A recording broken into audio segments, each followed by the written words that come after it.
So when I sat to prepare the talk on what is new in infectious diseases, I was a little confused. So I thought of asking you people and taking your help.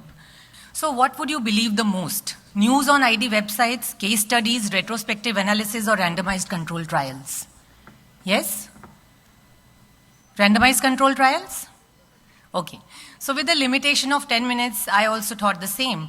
And I thought to present the data in randomized control trials because that is the most authentic data. However, the catch here is that unlike my older presentations, this is going to be hardcore ID. And you may have to bear with me during the presentation, pardon me for that. As someone has rightly said, if medical practice is my lawfully wedded husband whom I am really committed to, medical literature or medical science is my old boyfriend whom I remember and get refreshed. Jokes apart, we know that we have so much of data outside available and we need to be updated about the knowledge, but we really need to know how to apply that knowledge to our real life patients, because the patients who are enrolled in the trials are really not like my patients whom I daily see in the OPD. And that is what my aim is today. What I'm going to do is, apart from presenting the data of the RCTs, I'm going to give you a glimpse of how to use the data in the RCTs so that we can our patients can get benefited the most. So I start with this first trial, which was a respite to all of us. Who have heard the name of ceftazidime avibactam? Can we have a show of hands here? Ceftazidime avibactam? Yes. So this was the antibiotic which came up this year, approved by FDA, and it was an addition in our armamentarium to fight against the resistant gram-negative infections, which is a real problem with us right now. And it has proved non-inferior to meropenem and as good as colistin in many of the studies. But what is the applicability of ceftazidime avibactam in our clinical practice, that is in Indian scenario? Can it really replace or spare carbapenems and colistin in all gram-negative hospital-acquired infections in India? The answer is probably no. And the reason is that it does not cover the gram-negative organisms which produce New Delhi betalo-beta-lactamase carbapenemases, that is NDMs, which are our main problem, unlike the KPCs, which are the problems in the West, and based on which all of these studies and data has come up. So we really need to check the sensitivity of ceftazidime avibactam before using it, that is the MICs, and preferably do a CABA-R gene expert test so that we know what is the epidemiology in our setup. And as you can see in this slide, this shows that the organism is producing OXA48, a carbapenemase called OXA48, and hence ceftazidime avibactam would act on this. On the other hand, if it was an NDM producer, Cas-Avi will not have any effect. Moving to the next trial. So when we use these kind of high antibiotics, we have to think about antimicrobial stewardship. And it is the need of the hour to shorten the duration of treatment as far as possible. So this was a trial where they compared 7 versus 14 days of antibiotic therapy for uncomplicated gram-negative bacteremia, and they found that 7 days of therapy was non-inferior to the 14 days treatment. The patient population here was absolutely stable patients with mainly urinary tract as the source and without any uncontrolled focus of infection. So remember, urinary tract is one of those sites where the penetration of most of the antibiotics is excellent. So I think there is a little bit of bias in this RCT. And what is the applicability in our clinical practice? So we can't apply the same data to non-fermenters, that is Pseudomonas and other organisms, to unstable patients, and to those patients who have got untreated foci. Now the next trial is about infective endocarditis, where they have studied oral versus intravenous antibiotic treatment. Now the standard of care which we follow right now, and most of the guidelines suggest, is 4 to 6 weeks of intravenous antibiotics to complete the duration of treatment. However, in this trial, this was a non-inferiority trial where they included 400 patients with left-sided IE with Streptococcus, Enterococcus faecalis, Staph aureus, and Cons infections. And here, after a minimum 10 days of treatment with IV antibiotics, they switched either to oral antibiotics or continued IV.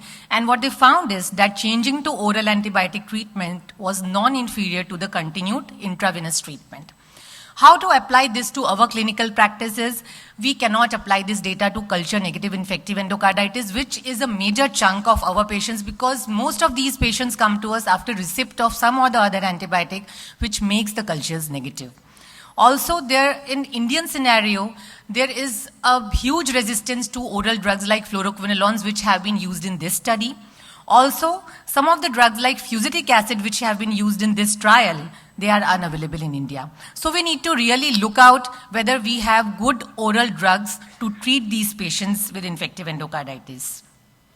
Similarly, the standard of care for treatment of bone and joint infections at present is 2 to 6 weeks of intravenous antibiotics.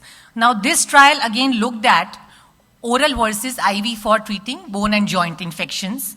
And what they found is that oral antibiotic treatment was non-inferior to the intravenous antibiotic treatment when used during the first 6 weeks, even for complex orthopedic infections. So what is the applicability in my practice? If we look at this trial, majority of the organisms were gram-positive. And I think all of you would agree that we are dealing mainly with gram-negative infections here. So gram-negatives are our major problem, and I think we do not find, at least in hospital-acquired infections, we do not find very good per-oral sensitive and highly bioavailable agents to treat our gram-negative osteomyelitis and other infections like prosthetic joint infections. So again, we have a little bit of bias here. Moving to TB and HIV. So the standard of care is that early initiation of ART in HIV patients who have TB, it reduces mortality among patients with low CD4 counts, but increases the risk of paradoxical TB-associated IRIS, that is immune reconstitution inflammatory syndrome.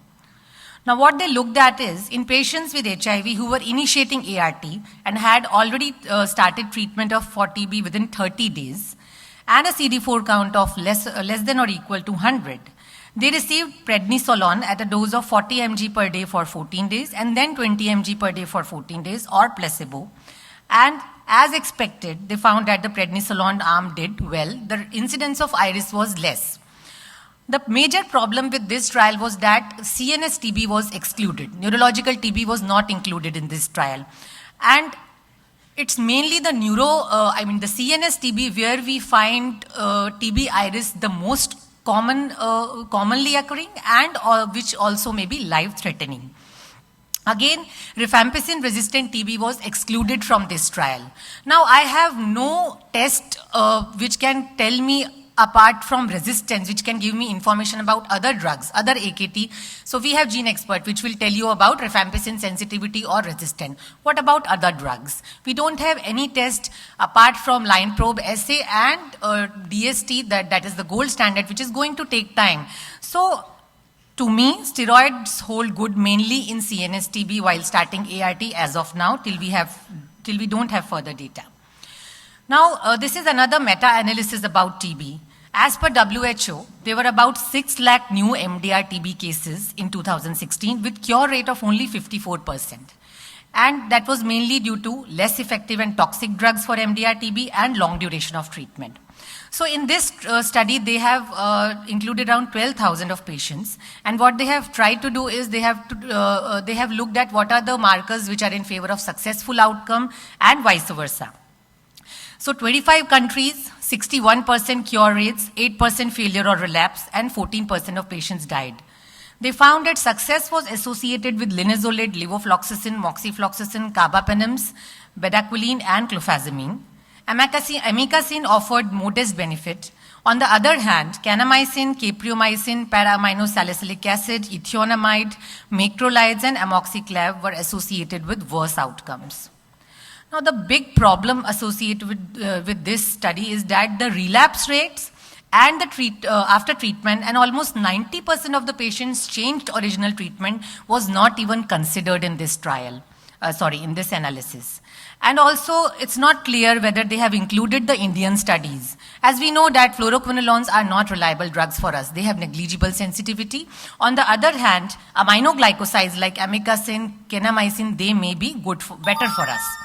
Now, tolerability may vary with ethnicity. We know that our patients do not tolerate linezolid well. And again, incorporating bedaquiline and carbapenems on a regular basis in the national program, which is being done, may have huge logistical, financial, and ecological issues. Moving to HIV, standard of care has been use of 3 antiretroviral agents to treat HIV. Now, this is a very promising and good trial where they found that 2-drug regimen of dolutegravir and lamivudine was non-inferior, associated with less adverse events, and proved to be an NRTI sparing strategy as compared to the dolutegravir, tenofovir, and emtricitabine. But you have to remember that the patient profile should match if you want to use it in your patient. Patient less than 50 years, women not desiring pregnancy. Now they say that dolutegravir is safe in pregnancy also. HIV viral load of less than 500,000 without any resistant mutations and no coexisting hepatitis B and TB. Now this is the last slide. This is not a trial, this is a guideline, but I thought I will incorporate it because this is really important. We keep on doing urine RM and urine culture in our patients, especially who are diabetics and all. So what they recommend here is, there is a strong recommendation against screening for or treating asymptomatic bacteriuria in most children and adults, even those with underlying conditions like diabetes, spinal cord injury, or immunosuppression. The only exceptions are pregnant women and individuals undergoing urological procedures with expected mucosal trauma, where you need to screen, and if the cultures are positive, you need to treat it like a proper UTI. So there is a huge ocean of data available outside. Search thoroughly, but apply judiciously. Thank you.